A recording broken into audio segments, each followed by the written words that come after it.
A big game this weekend. 49ers, Pittsburgh Steelers, and joining us now, Gerry Dulac, who covers this team for the Pittsburgh Post-Gazette and certainly for the Steelers radio network. Gerry, I'm Jason along with FB. How are you? I am well, fellas, and I hope you are too. We are. I think a lot of people here are feeling a little bit better, a situation you could probably relate to that Nick Bosa finally signed today. How similar does this feel to you about TJ Watt? Well, it's a little different situation, fellas, in this regard. TJ Watt was a hold-in. He was at training camp every day. He was at the preseason games, just waiting to sign that deal. Both he and the Steelers agreed to that situation. He took part in doing his individual work, but he never participated in team drills during training camp, and he never participated in a preseason game, but he was around every day, just waiting to get the deal done. And so a little different than Nick Bosa's situation, in that Nick Bosa, you guys would know this better than me, I'm assuming, has never been around camp, right? Wasn't even around. And so until I guess now tomorrow. So it's a little different situation, but even Mike Tomlin, and I'm sure Nick Bosa, I'm sure he wasn't sitting on the couch eating barn buns. I'm sure he was working out. And even Mike Tomlin said the other day, guys like TJ Watt and Nick Bosa, that's why they're special. They go and do what they do, with little amount of work. TJ Watt came off that no team drills, no preseason games in the opener in Buffalo, and had 2 sacks and a forced fumble. And the Steelers were practicing today. They had a 97 out there in uniform, simulating Nick Bosa. And so they've been anticipating all along that he was going to play, and we'll see how effective he can be. Gerry, do you see a lot of similarities between TJ Watt and Nick Bosa, or are they different in subtle ways? Well, I don't get to see Nick Bosa, obviously, like I do TJ Watt all the time, but there is no question they are powerful pass rushers, edge rushers, whose quickness and strength, they're not the biggest guys. I mean, but they are sturdy, they are strong, they're wired, and so I see that they use their hands very well. That they have that explosive first step. I think obviously Nick probably plays with his hand in the ground a little bit more than TJ does. But I don't think I think Nick is probably more of a factor in the run game, maybe, than TJ. But they're both special players on the edge. That's the similarity, of course, that I see. Gerry, offensively for Pittsburgh, an area that needed to get better. Now it seems like they've settled in on Kenny Pickett. What are the expectations for Mike Tomlin on Kenny Pickett this year? Well, fellas, the expectations here in Western PA, they're through the roof. It's beyond hype. I call it hysteria. After what we witnessed for the 2 years under Matt Canada, that was going to be the big question mark. And here comes the first-team offense in 3 preseason games, 5 series, 5 touchdowns, averaged 11.7 yards per play. Kenny Pickett was 13 of 15, 199 yards, a perfect 158.3 passer rating. I mean, the offense couldn't look any better. But, fellas, I've been around way too long. I don't care if the Steelers were 3-0 or 0-3 in the preseason. I don't put much stock in it.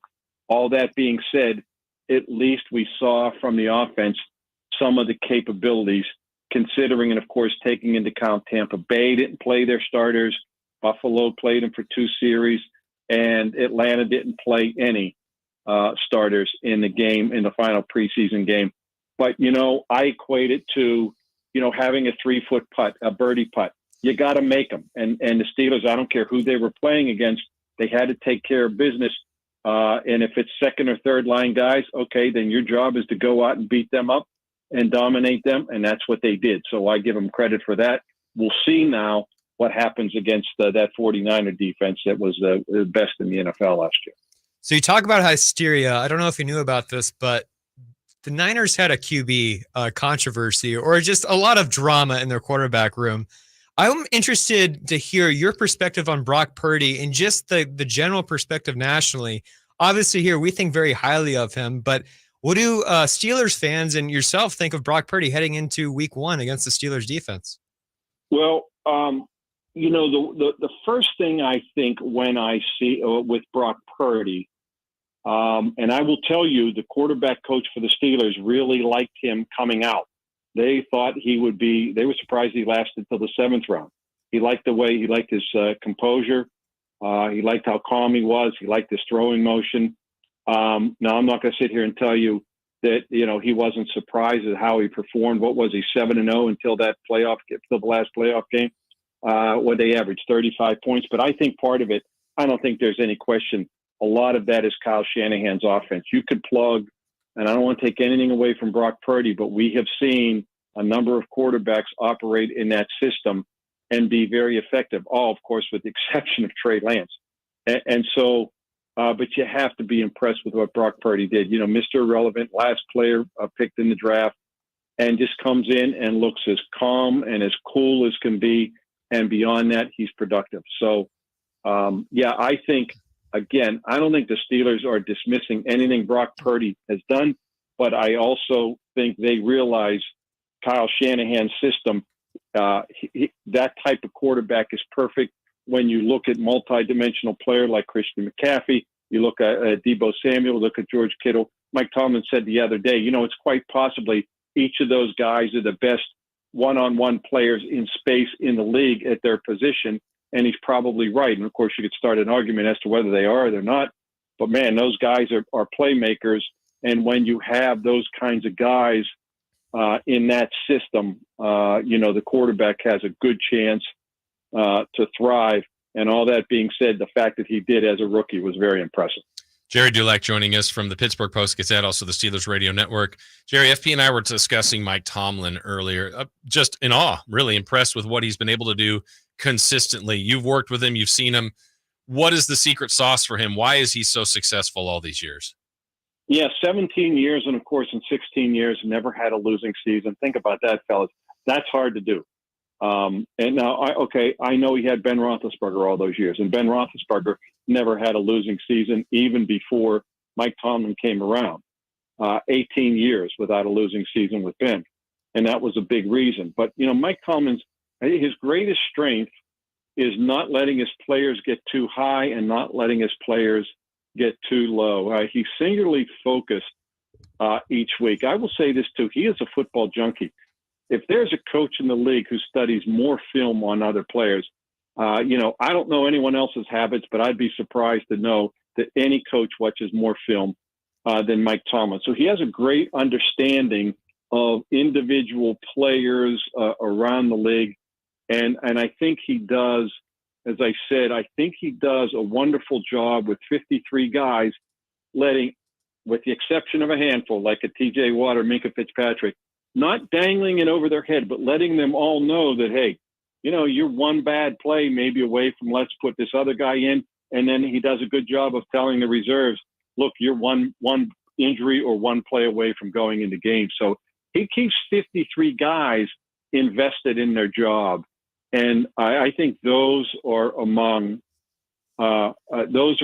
his special qualities beyond whatever he is as a game day coach. And let's face it, it's just hard to argue with his success in the regular season. 16th winningest coach all time. And that's pretty impressive. Wow, that's absolutely incredible. Just great stuff there, Gerry. I have to ask you a question here about just the Pittsburgh Steelers in general. Who is somebody that maybe sports fans up here in Northern California just don't know about on the Steelers team, on this roster, that you think is going to have a big impact on Sunday? Well, fellas, I know he's gotten obviously great attention here, and I don't know how much of it is around the league, but their second-year receiver, George Pickens, is a big-time talent. And I'm trying to remember who it was last week, whether it was Ryan Clark or somebody, one of the national media people, said that they think he's better than Justin Jefferson. This guy, even in practice today, Kenny Pickett threw a pass over the middle that sailed.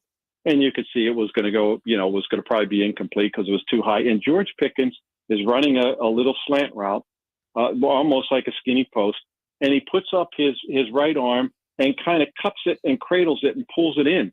And he does this all the time. He is a big play, big talent receiver. And he is a guy who does it repeatedly. Comeback catches along the sidelines, those 50-50s, they should call it a 75-25 ball with him because he's coming down with it the majority of time. And he is a guy that I would say is going to be one of the best big play wide receivers in the National Football League, and it's only his second season. Wow. So if Pickens has that kind of year, if Pickett lives up to some of the excitement that's going on around in your area, it's a really good division, and you know it. I mean, the history with the Ravens, what the Bengals have done lately, and the Browns should be better. Where does Pittsburgh fall in line in this division, do you think? Yeah, fellas, they were 9-8 last year. They finished 7-2. They were 9-8, missed the postseason by one game. Well, I definitely think with all their offensive players being a year older and all intact, and then they bring in Isaac Seumalo from the Eagles to be their left guard. They've improved what was the most improved unit on the team last year, the offensive line. And then I look at some of the additions they made on defense, totally revamping their inside linebacker position with 3 new players. And that was the biggest question mark on the defense. I think adding Patrick Peterson and drafting Joey Porter really helps the cornerback position. So what I'm getting at is I think they're at least one game better. So that puts them at 10-7. And I think with a little luck, a couple right bounces with scheduling, maybe whatever the case may be, 11-6 is, to me, is certainly reachable. I still think the Bengals are the class of the division. I expect them to win their 3rd title in a row because they have the elite quarterback. They have those 3 receivers. They can run the ball and they can get after the quarterback. And when you could do that, that's a pretty good combination. So I would expect the Steelers to challenge for 2nd place. I think they're a playoff team. They haven't won a playoff game in 6 years. That's the longest drought that they've had since they first made the playoffs in '72. And they've been embarrassed in each of those 3 losses, allowing an average of 45 points in those 3 losses. So getting to the playoffs postseason is going to be one positive step, and I think they can do it. But then they have to win a playoff game because they haven't done that, and if they win it, they better do it by not being embarrassed. And so I think that's what you're looking at with this football team. Wow, Gerry, this was really good conversation. We appreciate your insight. We'd love to do it again during the season and enjoy week 1. Well, fellas, thank you. Holler anytime. And it should be, it's a great test for the Steelers after everything we saw in the preseason. What better way to see if that's reality or just hype by going against the number 1 defense in the league? Yeah, it should be a great matchup. Thank you, Gerry. All right, fellas. All right, that's Gerry Dulac. Really good information there. We got to recap some of that. Oh, my bad on that one. We're on lockdown. There we go. Thank you, there we go. Yeah. We'll recap some things. Yeah, they were really good insight there. We got to pick apart some of that. We get some more reaction on the Bosa signing and hear again from Kyle Shanahan. That's all coming up.